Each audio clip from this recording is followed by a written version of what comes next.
wọ́n láwọn ọmọbìnrin yìí pé ẹ̀yin èèyàn tẹ̀ ń gbọ́ mi dáadáa ẹ farabalẹ̀ gbọ́ mi ní ìrọ̀lẹ́ yìí o ọkùnrin kan ń bẹ tọ́jẹ́ pé ń wọnú ilé ẹ̀kọ́ ó lè wọ UI ó lè wọ poli Ìbàdàn ó lè wọ ẹni yunifásitì àbí ẹni polytechnic á wá lọ rè bá àwọn ọmọge tí ń bẹ ń bẹ pé as a young guy sí young girl wọn sáré mọ̀ wọn ni mọ̀ bí kì í ṣe student bí how are you kíní kankan wọ́n fè bó ṣera wọn ṣé o lè ṣe iṣẹ́ hosting job ìbò ń pọ̀ àbí àwọn tí máa ń dúró níbi ìnáwó àwọn sàmọ̀rí àwọn ọlọ́mọge tí ó dúró tí yóò máa kí àwọn èèyàn káàbọ̀ ọ̀ṣà ni wọ́n ń pè wọ́n hosting job ó ti yé yín àbí ó ti yé yín torí àwọn ìyá wa ti ń gbọ́ wa ní bẹ̀rẹ̀ àtọ́jà àbádáadáa wọn gan ti ń gbé èbó ní ìsìn kọ̀sádúgbò ní Nàìjíríà mọ́ òun kálukú ti ń gbọ́ èbó díẹ̀díẹ̀ àwọn ọmọge ọ̀hún ni wọ́n ní iṣẹ́ tó máa ń ṣe òun kálukú náà ọmọ tí ń bẹ nílé ẹ̀kọ́ ó lè ṣèyún náà láti lè fi ran rẹ̀ lọ́wọ́ àwọn náà ìgbà tá a wà ń sùn àwa náà ó sùn àwọn sùn dáadáa kì í ṣe nǹkan tó báàdì torí wọn ò ṣòwò nàbì wọ́n ní ọlọ́rẹ̀ẹ́ báwọn èèyàn yìí nínú ọgbà ilé ẹ̀kọ́ UI ẹ̀yìn ṣó o lè alívẹ́ǹtì yìí nípa nínáwó ṣó o lè ṣiṣẹ́ ọ̀ṣà òun ò mọ́ṣẹ́ òun ò ṣe é rí nǹkan káwọ́ lè ṣe ọ̀tọ̀ fáyìn báyìí pa àwọn colleagues ẹ wà kẹjọ wá ṣe máa fún yín lówó gidi àwọn tó fẹ́ ṣe ìvẹ́ǹtì yẹn wọ́n ń bọ̀ láti Amẹ́ríkà wọ́n kìí ṣe Amẹ́ríkà tí ambali àṣìṣì wa Amẹ́ríkà bí irọ́ ní sọ fún wọn ò kìí ṣe Canada tí sólàdì ń bẹ o Canada tí òtútù etí mú ni àwọn yòówù ti ń bọ̀ wọ́n ń bọ̀ láti Canada nǹkan wọ́n fún yín lówó gidi yóò náà bá wò pé ká mú apáka ẹ̀kún tàn yóò tó pẹ́nẹ̀ wọ́n bá fóun ní iye kan báyìí ń bẹ láì ṣòwò nàbì at least òun náà ó fi survive ọba ké sáwọn ọ̀rẹ́ rẹ̀ nígun ti alákọ̀ọ́kọ́ òun pé èèyàn méjì wá kára tiẹ̀ wọ́n jẹ́ mẹ́ta àwọn míì náà tún kóra wọn jọ tọ́jà wípé gbogbo wọn ṣàjẹ́ 25 obìnrin ọ̀dọ́mọdé tí wọ́n figure 8 bí àṣà àwọn ọmọ ìgboro tọ́nà tọ̀tọ̀tọ̀ dáadáa tọ́jà pé tọ́ bá dúró ń bi ìfẹ́ǹtì báyìí bí bọ́ọ̀ bá wọ ọ̀kan tọ̀ ń lọ bọ́ọ̀ bá fi ẹsẹ̀ kó agbádá tọ̀ wọ̀ ilẹ̀ lọ ọ̀nà lẹ́nu níbi àwọn ọmọ ọ̀hún rẹ̀ wà dé áńgẹ́lì orí ilẹ̀ ni wọ́n. wọ́n bá kóra wọn wọ́n bá pe arákùnrin ọ̀hún pé tó a ti ríra wa pé o from different angle ó ní ẹ pàdé mi ní Bond Hotel òun ti gba ibi tí ẹ kọ́kọ́ dúró sí náà kó tó di pé wọ́n wàá gbé bọ́ọ̀sì wá láti wá kó yín lọ sí ibi tẹ́ ti ṣènáwó gangan. ilé ayé ńgbà wọn dé Bond Hotel ní nǹkan bíi aago 11 àárọ̀ àwọn ogun àkọ́kọ́ pàdé egun kejì wọ́n pàdé egun kẹta kódà wọ́n láwọn ọmọ àgùnbánirọ̀ àwọn kọ́pà náà ń bẹ láàrin wọn tó jóbìnrin tó ń sáà fún Ìbàdàn pé ẹja tún fìyẹn náà ṣe side hustle ṣebí Saturday work lásán ni. nígbà wọn dé Bond Hotel ní Ìbàdàn wọn lárákùnrin ọ̀hún ti kọ́ ṣáájú wọn débẹ̀ ó ti búùkù yàrá 3 pé kí wọ́n fi pàwọ̀dà kí wọ́n bọ́ sínú aṣọ tí yóò fi gbogbo nǹkan tí wọ́n fẹ́ ṣeun dáadáa iṣẹ́ wọn tí yóò gbé yọ dáadáa àbí ìyànsálẹ̀ wa gbájá kó máa ṣe ọ́sà ọ̀wọ́sọ tí yóò ṣe dáadáa tí jẹ́ pé àwọn tó bá fẹ́ wọlé gan wò pé ọmọ ló tòrò yìí bí omi àárọ̀ wọ́n ní wọ́n ṣàgbà yàrá ọ̀hún nígbà wọ́n débẹ̀ pé kí ló ṣẹlẹ̀ gangan ni wọ́n ní ọba sọ pé ṣé wọ́n ti jẹun wọ́n láwọn ò tí ì jẹun ọ̀dà ẹ kó àwọn fóònù yín iṣẹ́ ọ̀sàhùn ẹ gbọ́dọ̀ mú fóònù débẹ̀ èèwọ̀ ni èmi ò mọ̀ pé ṣé lóòótọ́ ni àbí rọ́ọ̀hún èèmú fóònù dání àwọn ọ̀sà ọ̀dà wọ́n ní ẹ gbọ́dọ̀ mú fóònù débẹ̀ ẹ kó àwọn fóònù yín iPhone ní o ẹ ti máa mọ skul bí bọ́ bá kó tún wọ́n fi jẹun wọ́n ra fóònù fóònù gbàǹgbàǹgbà ní bẹ lọ́wọ́ wọn sì ní kọ́bọ̀ lọ́wọ́ ẹ ká àwọn fóònù sínú yàrá ẹ̀ ń so ń sàlẹ̀ hòtẹ́ẹ̀lì ẹ lọ rèé jẹun ná wọ́n nígbà tí ọ̀ọ́dà oúnjẹ àwọn tó fẹ́ lọ rèé ṣe ọ̀sà wọ́n ní ìtàn tọ́kì ńlá báyìí ló gbé sórí ráìsì ẹnìkọ̀ọ̀kan wọ́n mọ̀ pé jàǹbá ó ṣe wọ́n ń jọ́ náà. kábíyèsí olódùmarè ọ̀dà ṣé wọn bá lànà já ṣe báyìí ẹ máa bọ̀ lórí ìkànnì Facebook Lágelú 96.7 FM nìbàdàn ẹ wá wo fídíò ibi táwọn ọmọ yìí ti bú ẹkún nígbà tí jàǹbá alágbára tó ṣe wọ́n àwọn ọmọ 25 tán wá láti ilé different ilé òbí ọ̀tọ̀ọ̀tọ̀ ló bí wọn o wọ́n sì pàdé ńbẹ̀ ẹnìkan ṣoṣo sì ó sì ṣe wọ́n ń ṣùtá wọ́n ní kí ni wọ́n ń jẹun tán ìkan nígbà tóun tiẹ̀ kọ́kọ́ gbé ráìsì òun tó ń pa ṣé ṣe ọ́sà yìí ṣe ó lówó tó bá tọ́kì yìí mà tóbi pọ̀ kọjá iṣẹ́ ọ́sà. wọ́n ní ọmọ kọ́ńtì àwọn tó láti Canada yẹn máa ń náwó yàfùyàfùn tí wọ́n ní kì í ṣe Canada àti sólàdé náwó yàfùyàfùn tó rọ́mọ̀ tútù tí mò ń kó tó pawọ́ ọ̀hún. Àǹbàlí Àṣìṣe náwó yàfùyàfùn tó rọ́mọ̀ pé kóhun tó pawọ́ ọ̀hún ọmọ nǹkan tó ju òun rí.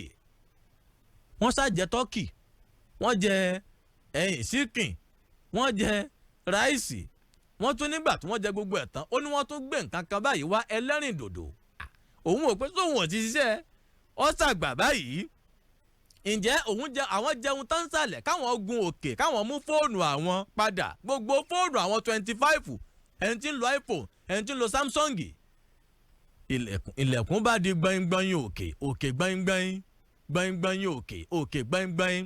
káàdì tí wọ́n fún wọn pé wọ́n fi sílẹ̀kùn wọ́n débẹ̀ padà wọ́n na káàdì sílẹ̀kùn pé ìwọ ilẹ̀kùn lòun ò sí o ilẹ̀kùn òtẹ́ẹ̀lì ò sí mọ́ o. wọ́n wá lọ rèé pa àwọn tó ní òtẹ́ẹ̀lì pé ẹ dákun káàdì tẹ́ ẹ fún wa kò sílẹ̀kùn mọ́ èwo ló dé.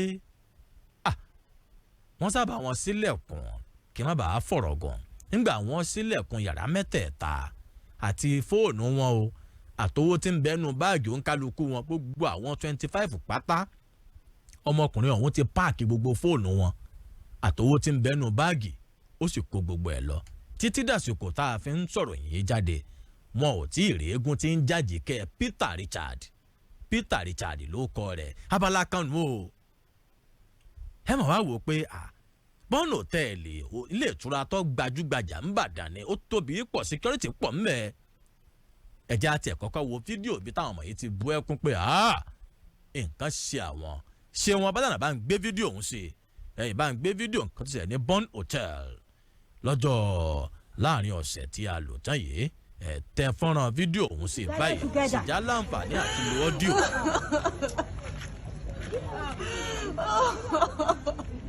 sorry. àtúwárẹ̀rìn kéèyàn kan ké ọkọ̀ tó jẹ́ èèyàn rí kéèyàn tó lè ra fóònù ọkọ̀ tó àbọ̀ náà ìdílé wá sí wọn ṣe bọ̀bọ̀ yà á.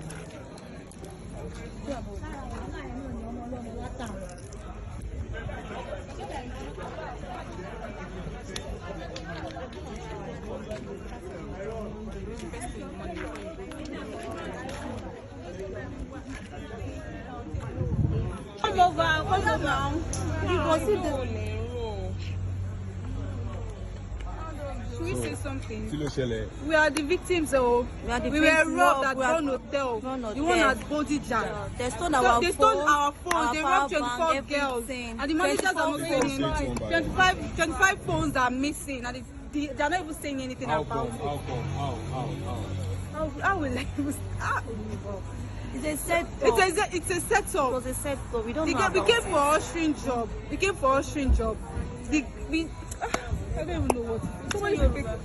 I don't understand it. We came for an ushering job. People should gather together.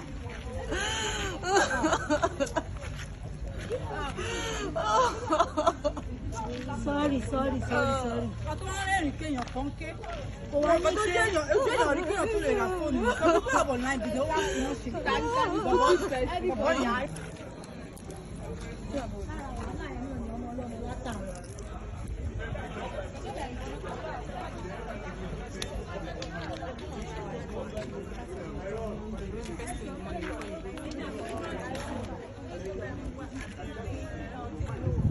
Come over. You go see the. Should we say something? We are the victims, we were robbed at Bon Hotel. The one at Bodija. They stole our phones. They robbed 24 girls. And the managers are not saying anything. 25 phones are missing. And they are not even saying anything about it. How will I even start? It's a setup. It's a setup. It was a setup. We don't know. We came for ushering job. I don't even know what. I don't understand it. We came for an ushering job. People should gather together.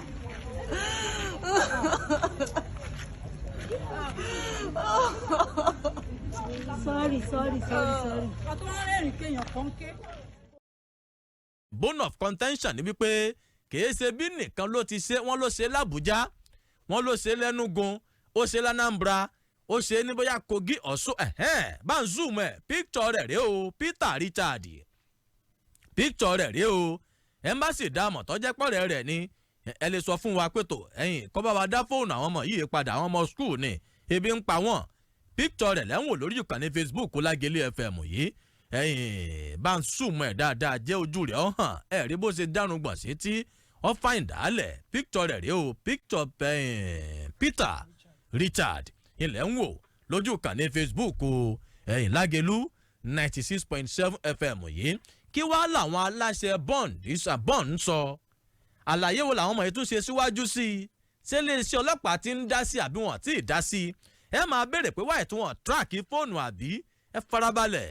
oníṣẹ́ ìwádìí ló jókòó investigator atọpinpin ẹ̀yìn gbogbo ẹ̀ pátá láti ṣèwádìí ẹ̀ ọ̀rìn kí ni wí a sì mú wá fún yín picture tẹ́ ń wò ní Facebook yìí ní Peter Richard eléyìí tó ta àwọn ọmọ lọ sí Bond Hotel ẹ̀yìn aláwọn Bond Hotel náà nǹkan mà ṣàwọn náà ìyẹn ò dijọ́ mẹ́jọ kẹ́ ẹ̀ tó gbọ́yàn torí ọjọ́ ti lọ ètò kan fẹ́ gorí ètò ní ìsìn láti kàn sí mi lẹ́yìn ètò yìí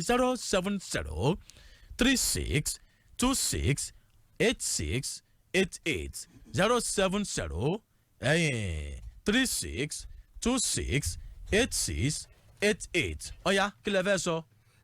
ẹ jọ̀ọ́ a fẹ́ fi àsìkò yìí pé Honorable Waheed Akitayo.